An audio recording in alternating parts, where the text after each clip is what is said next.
तो hello viewers, कैसे हैं आप सभी लोग।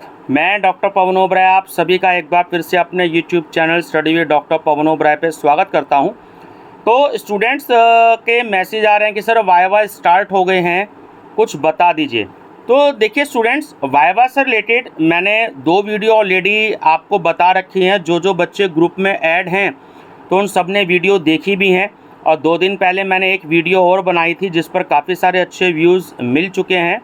तो अगर आपने वो वीडियो ना देखी हो तो आप CCS university examination date sheet के नाम से प्लेलिस्ट देख लीजिएगा मेरा चैनल सब्सक्राइब करके, या MA history, MA Hindi, MA economics, MA political science है ना, MA हिंदी की मैंने प्लेलिस्ट में ऐड कर दी है। और MCOM की जैसे managerial economics, marketing management, international marketing, इनकी भी प्लेलिस्ट में मैंने वो वीडियो ऐड कर दी है, तो आप वहाँ पर प्लेलिस्ट में देख सकते हैं। ठीक है, तो देखिए सबसे पहले क्या करना है, आपको अपना लास्ट ईयर का, अगर फर्स्ट टाइम स्टूडेंट से वीडियो देख रहे हैं तो कुछ बातें और बता देता हूँ, कुछ बुक्स के राइटर के नाम भी बता देता हूँ जिससे आपको याद रखना है। देखिए सबसे पहले तो आपको अपना एडमिट कार्ड की जो है फोटो लेके जाना है। एक नंबर 1 पे एडमिट कार्ड लेकर के जाना है। सेकेंड नंबर पर आपको अपने जो ओरिजिनल मार्कशीट है उसकी फ़ोटोकॉपी लेकर के जानी है। अगर ओरिजिनल मार्कशीट नहीं आई है तो अपना इंटरनेट का प्रिंट आउट आप लेकर के जाइएगा। ठीक है, देखिए प्राइवेट का जो वाइवा वॉइस होता है, बच्चे बहुत सारे पूछते हैं कि सर क्या कोई प्रोजेक्ट फाइल बनेगी या नहीं बनेगी। पहली बात तो ये कि रेगुलर में प्रोजेक्ट होता है MA या MCOM में, तो इसलिए वहीं पर जो है प्रोजेक्ट या डिसर्टेशन बनता है। प्राइवेट में कोई भी किसी भी तरीके का प्रोजेक्ट नहीं बनता, तो आपको कोई भी प्रोजेक्ट नहीं बनाना है, कोई भी फाइल आपको नहीं बनानी होती है। सिंपल आपका वाइवा वॉइस होता है। नंबर 1 बात, केवल प्राइवेट में आपको फाइल नहीं बनानी है, रेगुलर में बनानी होती है। ठीक है, दूसरा, आपके एडमिट कार्ड के नीचे ये साफ साफ लिखा होता है, जैसे MA हिंदी है या MA हिस्ट्री है या MA पॉलिटिकल साइंस है, तो आप अपने वाइवा वॉइस जब आपका होगा तो आपके एडमिट कार्ड के नीचे सबसे लास्ट नंबर पर जहां पर आपका कोड है, तो वहां पे ऑलरेडी लिखा है कि कॉम्प्रिहेंसिव वाइवा वॉइस, या लिखा होगा कि वाइवा वॉइस अ प्रेजेंटेशन। आपको हो सकता है कोई प्रेजेंटेशन देनी हो या कोई पावर पॉइंट पे स्लाइड बना करके ले जानी हो, तो आप 15-20 जो हैं स्लाइड्स पेज की जो है पावर पॉइंट पर बना करके लेके जाइएगा। हो सकता है एग्जामिनर वहाँ पर आप पेन ड्राइव में लेके जाइएगा, हो सकता है वो आप किसी भी टॉपिक पर लेकर के जा सकते हैं। देखिए ये तो यहाँ पर तो इस वीडियो में मैं आपको ये तो जनरल बातें सभी के लिए कॉमन है, लेकिन क्योंकि कुछ बच्चों का इकोनॉमिक्स का वाइवा है तो मैं इकोनॉमिक्स के बुक्स के राइटर के नाम भी बताऊंगा आपको, और इकोनॉमिक्स से रिलेटेड कुछ क्वेश्चंस भी बताऊंगा आपको, तो वो आप तैयार कर लीजिएगा। लेकिन कुछ जनरल बातें सभी बच्चों के लिए हैं। तो वो क्या होता है कि अगर यहाँ पर लिखा है केवल कॉम्प्रिहेंसिव वाइवा वॉइस, तो आप सिर्फ वाइवा वॉइस की तैयारी करेंगे और कुछ नहीं करना, कोई प्रोजेक्ट फाइल नहीं ले जानी। लेकिन अगर लिखा है कि प्रेजेंटेशन वाइवा वॉइस है ना, तो आप किसी भी टॉपिक पर प्रेजेंटेशन जरूर बना करके लेके जाइएगा। कम से कम 15-20 स्लाइड्स जो हैं उसमें जरूर होनी चाहिए। शायद MA हिंदी में है या सोशियोलॉजी में नहीं है, ऐसा कुछ है। आप अपने एडमिट कार्ड में देख लीजिएगा, क्लियर मेंशन है। इसलिए आप इधर उधर कहीं भी पूछने से अच्छा है, या आप किसी भी यूट्यूबर के चैनल पे कमेंट करने से अच्छा है आप अपने सिर्फ एडमिट कार्ड पर देखिएगा, वहाँ पर सारी क्लियर इन्फॉर्मेशन यूनिवर्सिटी ने आपको दी है। ठीक, अच्छा, पावर पॉइंट की स्लाइड आप किसी भी टॉपिक पे बना लीजिएगा। अगर आप इकोनॉमिक्स के स्टूडेंट्स हैं, या आप MA हिंदी के स्टूडेंट्स हैं, या आप सोशियोलॉजी के स्टूडेंट्स हैं, तो अपने अपने टॉपिक पर जो आपको टॉपिक अच्छा लगता हो 15-20 स्लाइड्स आप उस पर किसी भी अच्छे टॉपिक पर बना लीजिए। वो हिंदी मीडियम में भी हो सकती है और इंग्लिश मीडियम में भी हो सकती है, जैसी आपकी इच्छा हो वैसे आप ले लीजिएगा। और उसको अपना एक पेन ड्राइव ले लीजिएगा, पेन ड्राइव में कॉपी करके वहाँ पर आप एग्जामिनर को प्रेजेंट कर सकते हैं। ठीक है, अब इकोनॉमिक्स के वाइवा वॉइस की अगर हम बात करें तो देखिए स्टूडेंट्स, जब आप वाइवा वॉइस देने के लिए जाएंगे तो एग्जामिनर आपसे फर्स्ट ईयर के सब्जेक्ट्स के नेम पूछेंगे। तो आपको फर्स्ट ईयर के सब्जेक्ट्स के नेम पता होने चाहिए, बिल्कुल क्लियर। आपसे परसेंटेज पूछेंगे, आप परसेंटेज बिल्कुल एक्यूरेट बताइएगा और कॉन्फिडेंट होकर के बताइएगा, होपलेस बिल्कुल नहीं होना है। फिर एग्जामिनर आपसे सेकेंड ईयर के सब्जेक्ट पूछेंगे, आप सेकेंड ईयर के सब्जेक्ट बताइएगा, ठीक है। आपने कौन कौन से पेपर्स पढ़े जो एग्ज़ाम आपने दिए, ठीक है। अभी क्योंकि एग्ज़ाम ख़त्म हुए हैं तो पेपर के नाम आप सबको याद ही होंगे, जैसे इंडियन इकोनॉमी है, इंटरनेशनल इकोनॉमिक्स है, डेमोग्राफी है, फाइनेंशियल इंस्टीट्यूशन, मार्केट्स है। तो इस तरीके से आपने जो है 7 पेपर दिए हैं। जिन्होंने ऑप्शनल दिए हैं तो ऑप्शनल नेम भी आप बता दीजिएगा, ठीक है। नाम बताने के बाद फिर एग्जामिनर आपसे ये पूछ सकते हैं, मैं ये नहीं कह रहा कि पूछेंगे, आपसे पूछ सकते हैं कि आपका कोई फेवरेट सब्जेक्ट्स जो हैं वो बता दीजिए। तो सपोज़ कीजिए कि आपने फाइनेंशियल इंस्टीट्यूशन एंड मार्केट्स का ही एक सब्जेक्ट बता दिया, तो उसमें वो आपसे जो है बैंकों के बारे में पूछ सकते हैं, डेवलपमेंट बैंक क्या होते हैं, या आईडीबीआई के बारे में पूछ सकते हैं, आईडीबीआई का फुल नेम पूछ सकते हैं, आईसीआईसीआई बैंक का फुल नेम पूछ सकते हैं। आपसे ये पूछ सकते हैं कि 4 प्राइवेट बैंकों के नाम बता दीजिए, तो आप बता दीजिएगा, उसमें आईसीआईसीआई है ना, एक्सिस बैंक है आपका, शिवालिक बैंक है आपका, एचडीएफसी बैंक है। तो 4 प्राइवेट बैंक के नाम भी बता दीजिएगा। और आपसे जो हैं रेगुलर भी जो हैं आपसे जो है सरकारी बैंकों के नाम भी पूछ सकते हैं। तो आप पंजाब नेशनल बैंक बता दीजिएगा, स्टेट बैंक ऑफ इंडिया बता दीजिएगा, बैंक ऑफ बड़ौदा बता दीजिएगा। अच्छा, एक क्वेश्चन आपसे बड़ा कॉमन पूछ सकते हैं कि अब ये जो बैंक बने हैं, क्योंकि 14 बैंक थे पहले नेशनलाइज्ड, तो अब ये ख़त्म हो गए हैं क्योंकि सरकार ने इनको मर्ज कर दिया है, तो विलय हो गया है आपस में बैंकों का एक दूसरे में। तो अब ये बैंक जो हैं वो 6 हो गए हैं, है ना। तो आपका जैसे बैंक ऑफ बड़ौदा है, यूनियन बैंक ऑफ इंडिया हो गया, स्टेट बैंक ऑफ इंडिया हो गया, पंजाब नेशनल बैंक हो गया, कैनरा बैंक हो गया और इंडियन बैंक आपका हो गया। तो 6 आपके ये बैंक हो गए हैं सरकारी, तो ये आपके सरकारी बैंक हैं। तो आपसे कुछ ऐसे जनरल क्वेश्चन पूछ सकते हैं, आपसे यूटीआई का पूरा नाम पूछ सकते हैं, यूनिट ट्रस्ट ऑफ इंडिया, है ना। म्यूचुअल फंड की शुरुआत किसने करी थी, तो वो यूटीआई ने करी थी। तो इस तरीके से आपसे क्वेश्चन पूछ सकते हैं।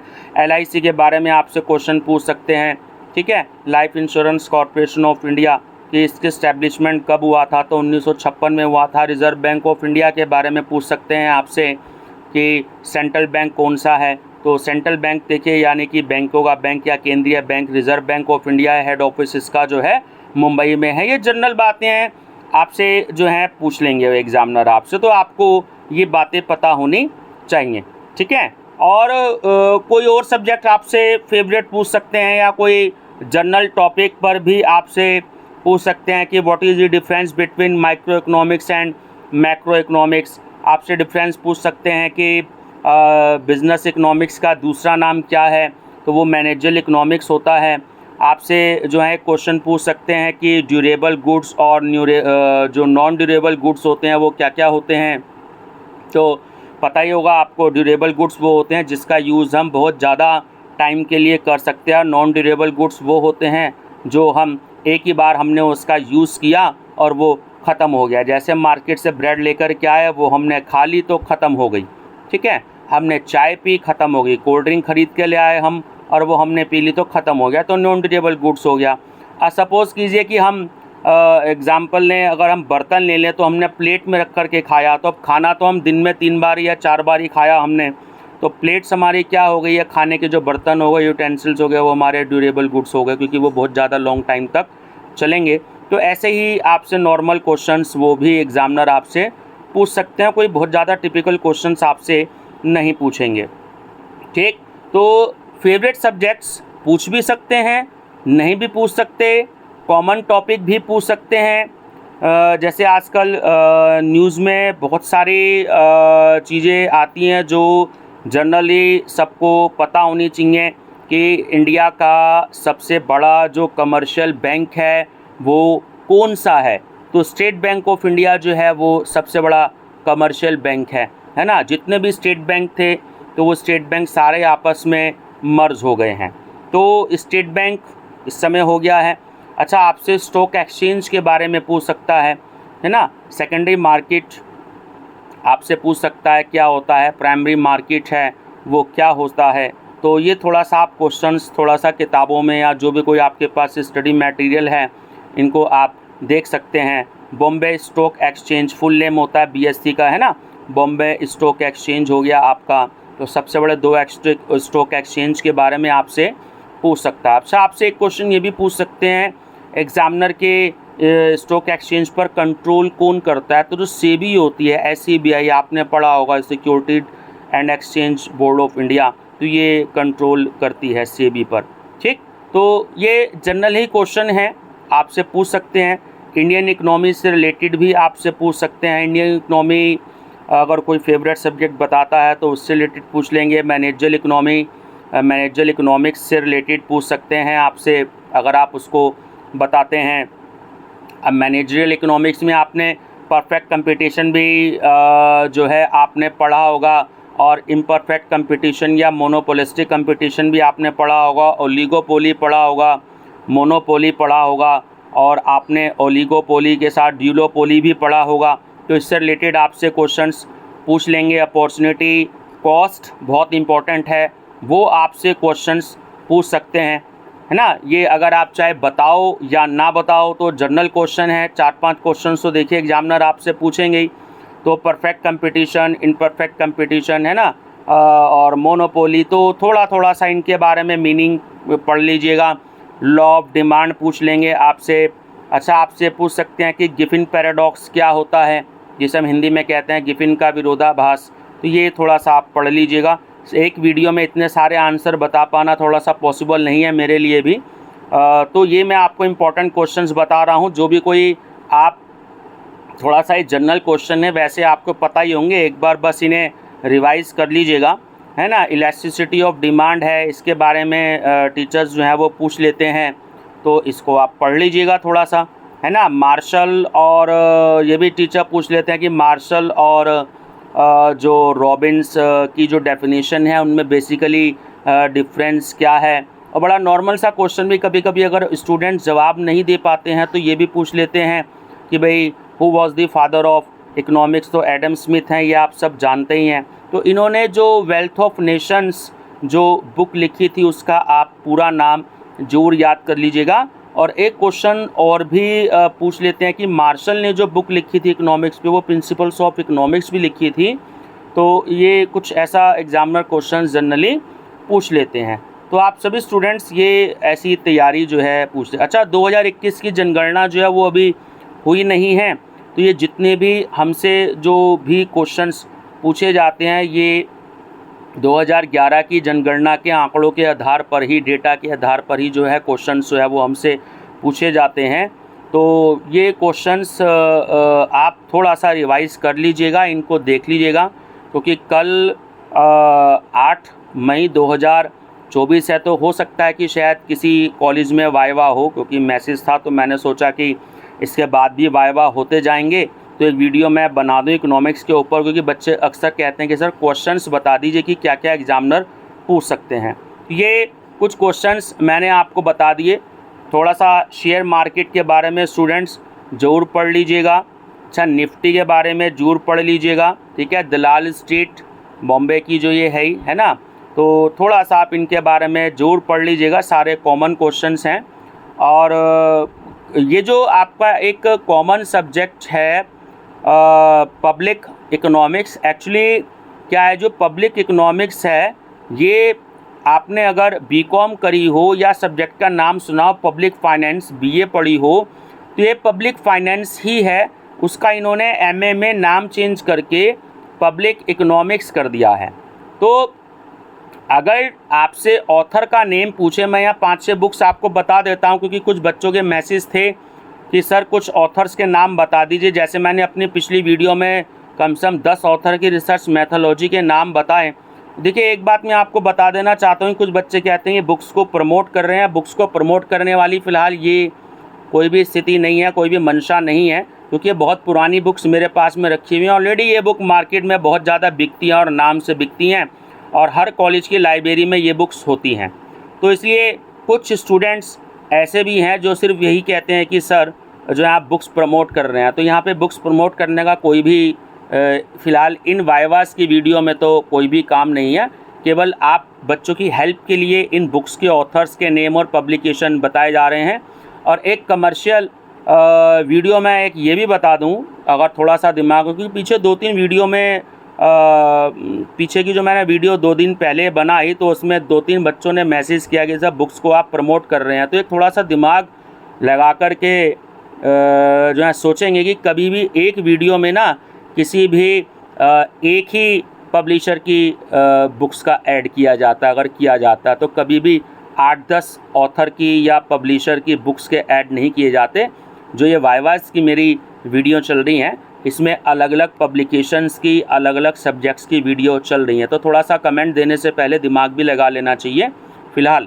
तो अब ये जो बच्चे आप सब लोग पेपर और पेन ले लीजिएगा। मैं आपको ये बता देना चाहता हूँ कि अगर एग्ज़ामिनर आपसे पूछे कि आपने कौन कौन से ये तो क्वेश्चंस बताए मैंने आपको इतने सारे, और आपने कौन कौन सी बुक्स से स्टडी करी, तो प्लीज़ मैं रिक्वेस्ट करूँगा कि कोई भी किसी मॉडल पेपर का नाम ज़रूर लें, ना मत लीजिएगा, ना किसी रिफ्रेशर का नाम मत लीजिएगा, आपका इंप्रेशन ख़राब जाएगा। क्योंकि वाइवा के मार्क्स आपके जो हैं ऐड होते हैं आपके मार्क्स में, तो एक आपका इंप्रेशन भी अच्छा नहीं होगा।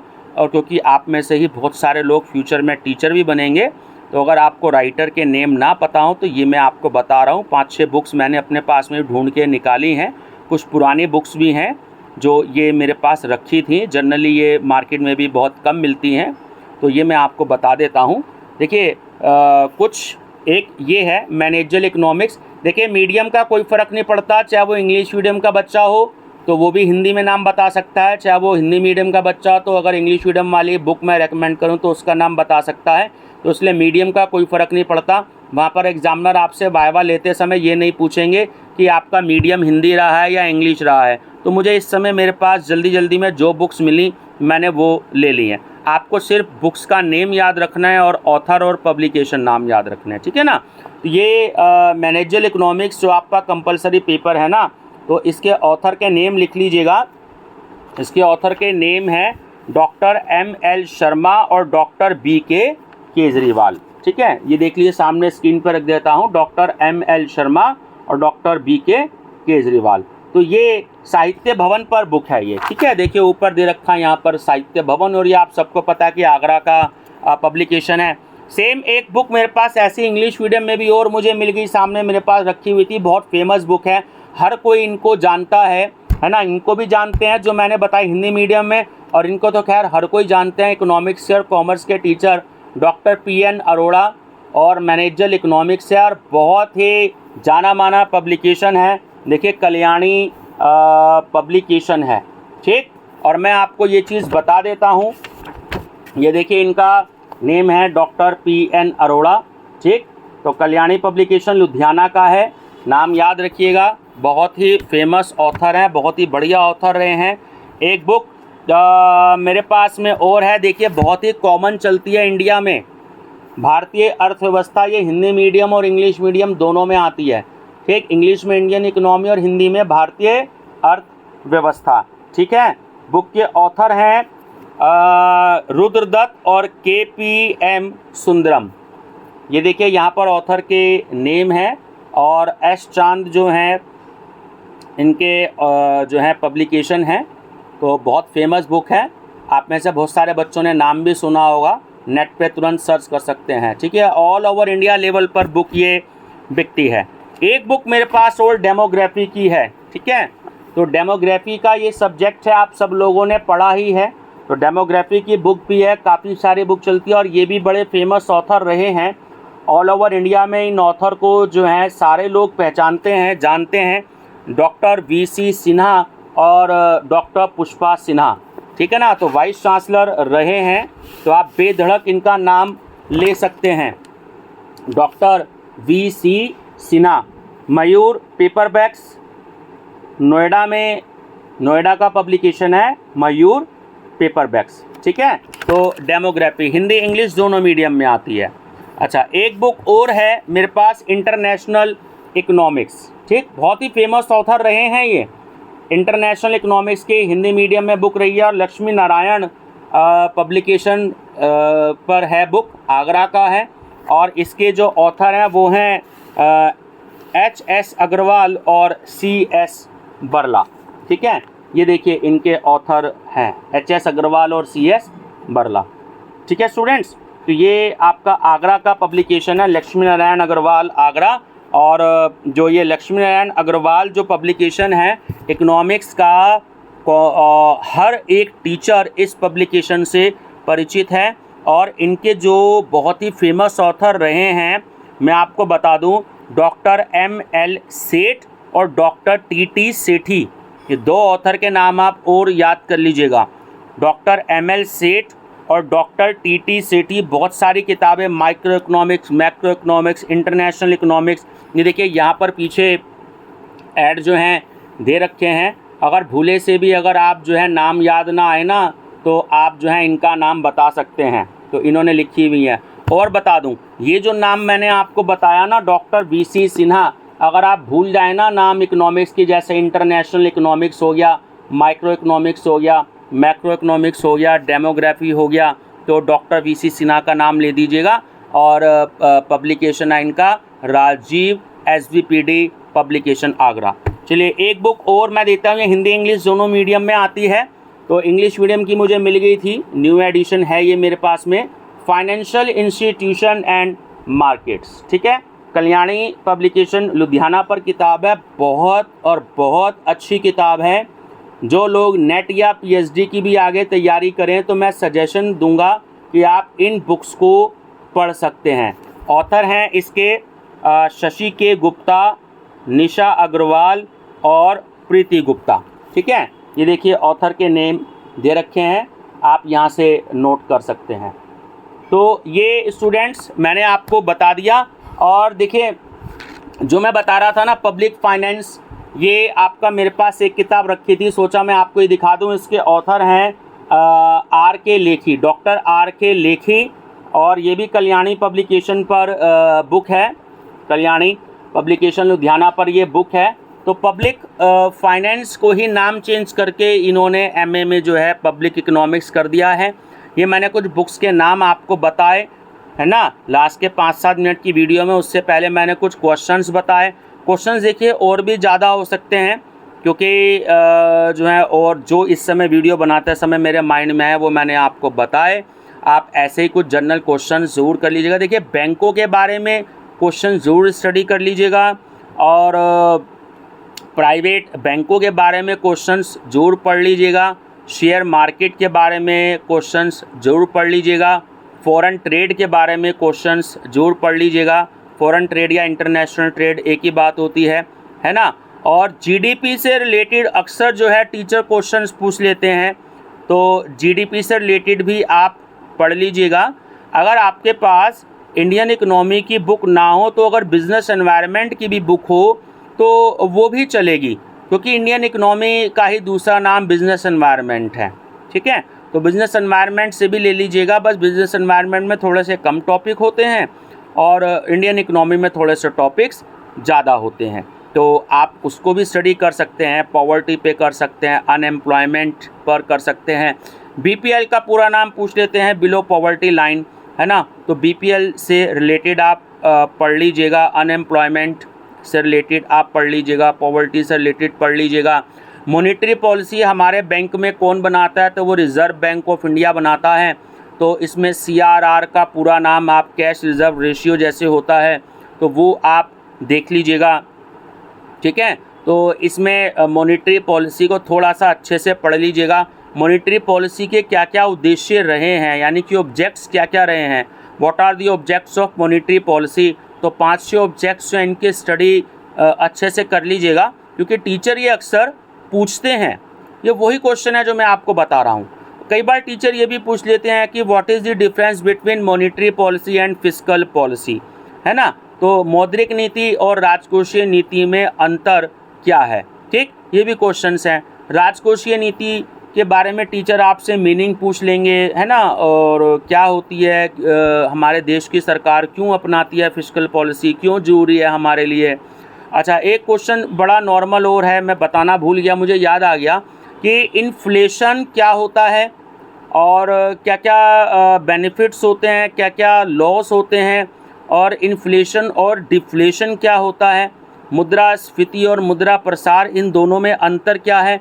अच्छा, इन दोनों में बेनिफिशियल कौन है। वैसे तो देश के लिए दोनों ही ख़राब हैं, लेकिन अगर दोनों ही सिचुएशन अगर इंडिया में आ जाएं तो इंडिया के लिए इन दोनों में से थोड़ा सा सही कौन रहेगा, या तो इन्फ्लेशन रहेगा या डिफ्लेशन रहेगा। तो ये थोड़ा सा स्टूडेंट्स आप कर लीजिएगा।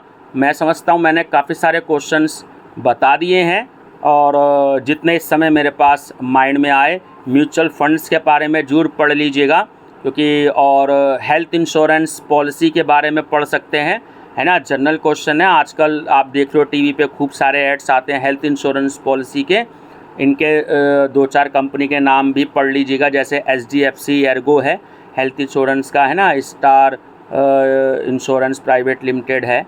तो ऐसे इन कंपनियों के 5-6 कंपनियों के नाम गूगल से सर्च कर लीजिएगा। वैसे तो बहुत सारी कंपनी है, तो आप सर्च कर लीजिए और हेल्थ इंश्योरेंस के बारे में थोड़ा सा गूगल से पढ़ लीजिएगा, ठीक है। कभी किसी दिन फुर्सत में बताऊंगा इनके बारे में क्या क्या होता है। तो बाकी मैं वीडियो को आगे शेयर कर दीजिएगा अपने दोस्तों में। और अगर आप मेरे ग्रुप में ऐड होना चाहते हैं तो आप अपना नंबर, मेरा जो व्हाट्सएप नंबर है 6396242878 पर केवल मैसेज कीजिएगा, कॉल मत कीजिएगा। मैं कॉल रिसीव नहीं कर पाता हूँ क्योंकि मैं बहुत बिजी रहता हूँ CCX यूनिवर्सिटी के एग्ज़ाम में। तो इसलिए आप केवल मैसेज कीजिएगा और सब्जेक्ट का नाम लिख दीजिएगा। इकोनॉमिक्स में ऐड होना है, कॉमर्स में ऐड होना है, हिंदी में ऐड होना है, तो मैं आपको उस ग्रुप में ऐड कर दूंगा, जिससे कि ऐसी जो इम्पोर्टेंट वीडियो बन रही हैं तो उन ग्रुप में भेज दूं, ताकि सारे बच्चे जो ऐड हैं ऐसी वीडियो को देख लें। और आप अपने दोस्तों को भी ऐड कर लीजिएगा, उनके नंबर भी चाहें तो मेरे नंबर पे भेज सकते हैं, मैं उनको भी ऐड कर लूँगा। Thank you, best of luck.